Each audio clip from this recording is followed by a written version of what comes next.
अल्लाह ताला का शुक्र अदा करते हैं और एक और नए दिन का स्टार्ट लेते हैं। अस्सलाम वालेकुम, कैसे हैं आप सब? अच्छा जी, तो आज का दिन है ना, सुबह जब मैं उठी तो घर बहुत ही ज़्यादा बिखरा हुआ था, स्पेशली ये डाइनिंग टेबल। मतलब ऐसा लगता है कि डाइनिंग टेबल ऐसी जगह है जहाँ जो भी चीज़ हाथ में हो ना, चाहे वो मेरे हस्बैंड की हो, चाहे वो अयान के हो या मेरे हाथ में हो, हम यहीं डंप कर देते हैं।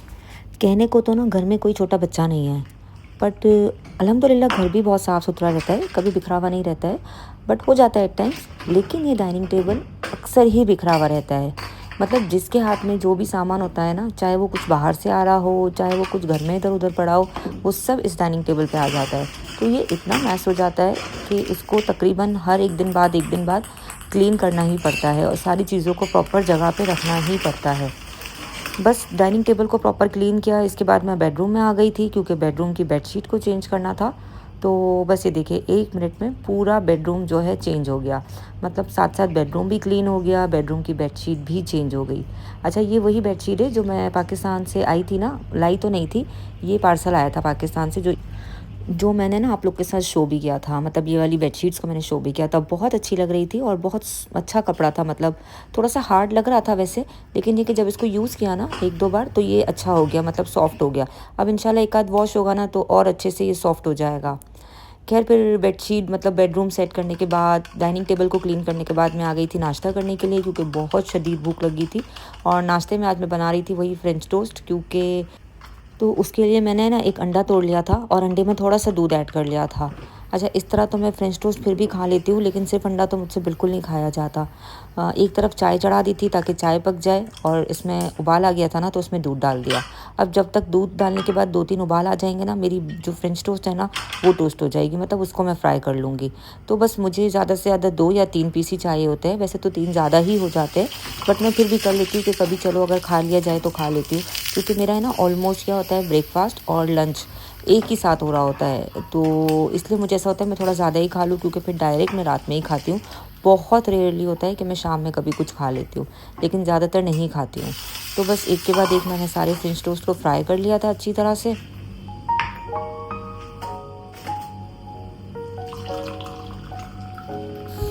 और मेरी चाय भी है ना बॉईल हो चुकी थी, मतलब अच्छे से पक चुकी थी। तो बस मैंने चाय को निकाला और इसके बाद मैंने कर लिया अपना नाश्ता। ठीक है, मज़े से जाके डाइनिंग टेबल पे अपने नाश्ते को अच्छी तरह से एंजॉय किया। और फिर जितने भी कपड़े लॉन्ड्री के जमा थे ना, उस पैकेट को खोला मैंने और अपने मतलब जो आयरन वाले कपड़े थे ना उन सबको निकाल के पैर पैर बना के रखा, क्योंकि ये सारे ना अलग अलग होते हैं, मिक्स हुए हुए आते हैं, पैर बन के नहीं आते, तो इन सबको पैर बनाना पड़ता है। तो बस सारे पैर मैंने कंप्लीट बनाए और उनको अपनी जगह पे रखा।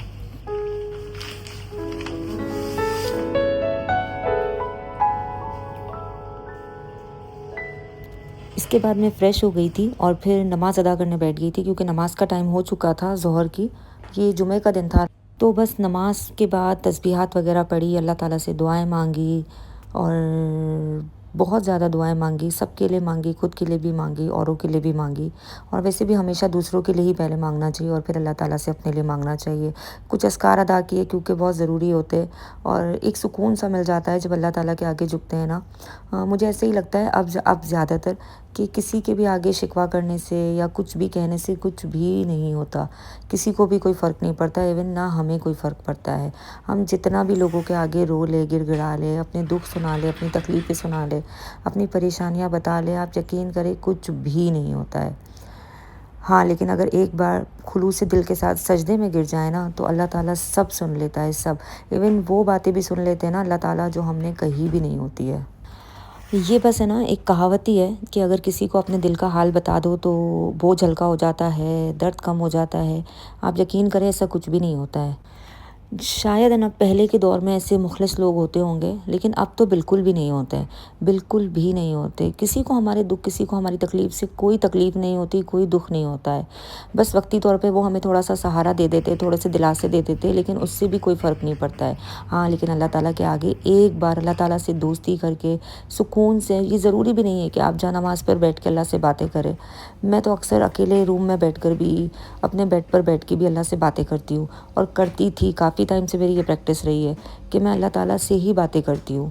और यकीन करें, जब से मैंने ये सिलसिला शुरू किया है ना अल्लाह ताला से बातें करने वाला, मेरी ज़िंदगी इतनी पुरसुकून हो गई है, क्योंकि मुझे पहले तो ये डर ही नहीं लगता है कि मेरी बातें कोई कहीं पहुँचाएगा।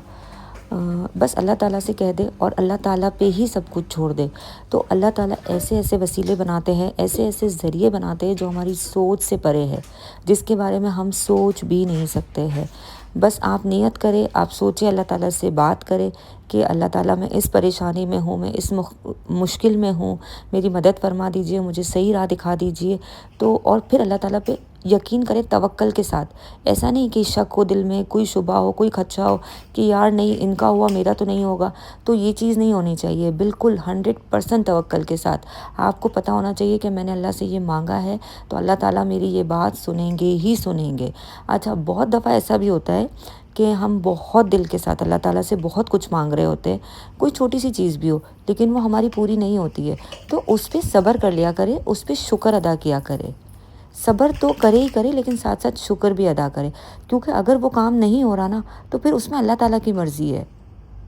अगर वो काम हो जाएगा तो डेफ़िनेटली उसमें हमारी मर्ज़ी है, लेकिन अगर वो काम नहीं हुआ तो उस पे शुक्र अदा करे कि या अल्लाह ठीक है, अगर वो काम नहीं हुआ तो तेरा शुक्र, क्योंकि इसमें तेरी रज़ा है।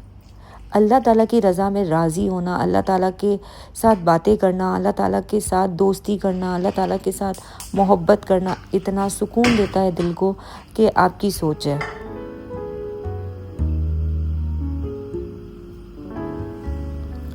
अच्छा, अल्लाह ताला से ना दोस्ती का मकसद हरगिज़ ये नहीं है कि हम हुकूकुल इबाद छोड़ दें, हम बंदों के हुकूक अदाई करना छोड़ दें कि नहीं सिर्फ़ अल्लाह ताला से दोस्ती है, अब मुझे किसी भी बंदे की कोई ज़रूरत नहीं है। अगर कोई बंदा किसी मदद के लिए मेरे पास आता भी है, तो भाई मैं क्यों उसकी मदद करूँ, मेरी तो दोस्ती अल्लाह ताला से, अल्लाह ताला मेरी सुनते हैं।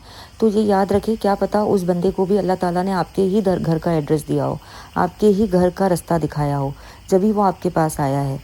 तो हुकूकुल अल्लाह तो ठीक है, हुकूकुल अल्लाह के साथ साथ हुकूकुल इबाद भी बहुत ज़रूरी है, बंदों के हुकूक भी बहुत ज़रूरी है, बंदों की मतलब इंसानों की खुशी भी बहुत ज़रूरी है। तो इन सारी चीज़ों का अगर हम ख़्याल रखते हैं ना दिल से, तो कैसे हमें सुकून नहीं मिलेगा।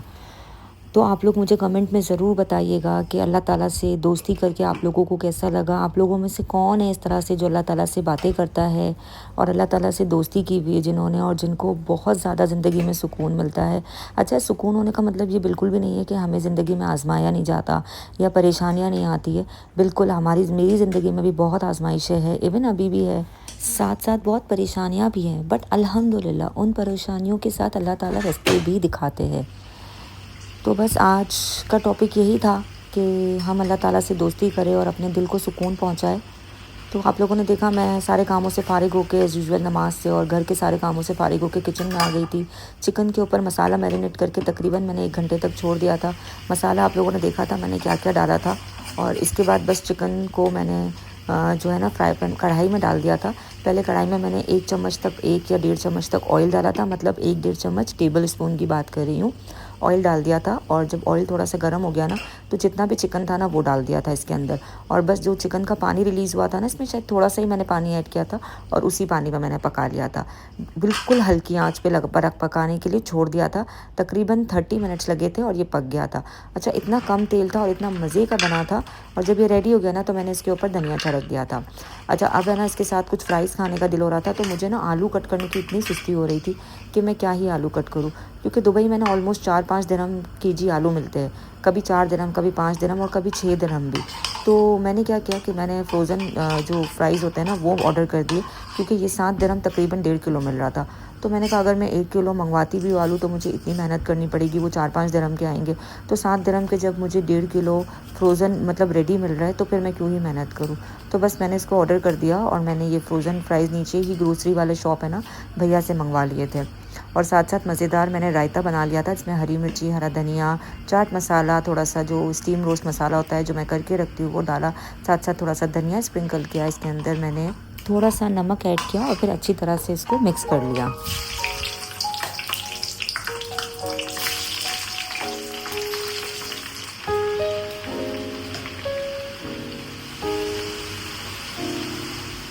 और बस ऑयल रख दिया था मैंने पैन में। जैसे ही ऑयल गर्म हो गया तो मैंने फ़्राइज़ को इसके अंदर डाल दिया, अच्छे से मज़ेदार से कुरकुरे मैंने इसको फ्राई किया।